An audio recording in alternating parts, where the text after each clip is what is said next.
Hey everybody, this is Sam and welcome back. This is going to be the second lesson in our prerequisites and we're going to be going over signal flow. Again, one of these things can be very complicated, but the goal right now is to separate that technical process from that creative process. Because at the end of the day, you have the actual hard part done.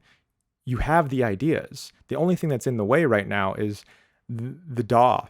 That's it. So let's talk about it. So the question then is, what is signal flow? And signal flow is how to get from where we are to where we want to go. Okay, meaning if we have an idea, we wanted to get it out of the speakers. And the only way to really do that is to develop the technical workflow so you can then support your creative ideas. Okay, so there's a simple example, but also a very powerful one. Okay, so let's keep going.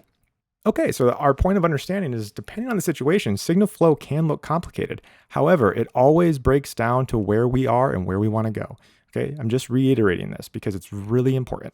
These videos are going to be designed to help you develop the tools, and the practical lessons, or the practical lectures rather, are going to give you examples. Okay, so the more questions that you ask, the more examples we can give, and the more I can shift to how I teach, because there's only a handful of things that we need to know about this. There's just so many situations. Okay, taking that into account, we'll see you on the next one. Good job.